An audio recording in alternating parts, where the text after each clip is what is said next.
মিলল না স্বস্তি। দুর্গাপুজো, লক্ষ্মীপুজো, দীপাবলি কেটেছে অন্ধকারে, এবার ভাইফোঁটাও কাটবে জেলেই।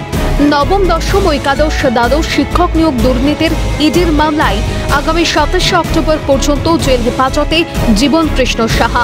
নির্দেশ কলকাতার নগরদারা ইডির বিশেষ আদালতের। 27 অক্টোবরে ফের তার জামিনের আবেদন সংক্রান্ত শুনানির দিন ধার্য করা হচ্ছে।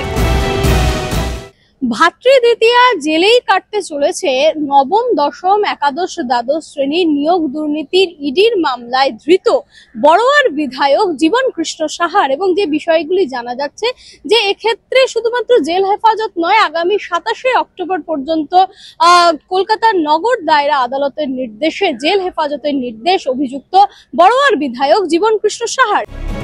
উল্লেখ্য, 2023 সালে 17 এপ্রিল সিবিআইয়ের মামলায় গ্রেপ্তার হন বড়োয়ার বিধায়ক জীবন কৃষ্ণ সাহা।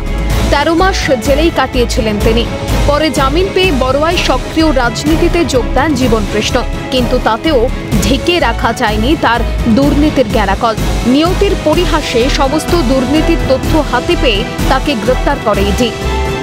আগামী 27 অক্টোবর ওই দিনই তার জামিনের আবেদন সংক্রান্ত মামলার দিন ধার্য করা হয়েছে। চাঞ্চল্যকর তথ্য উঠে এসছে। এখন আগামী দিনে এই মামলায় আর নতুন কি তথ্য উঠে আসে, এখন সেটাই দেখার। ক্যামেরায় জনি মন্ডলের সঙ্গে অদ্রিজা ঘোষ, ক্যালকাটা নিউজ, কলকাতা।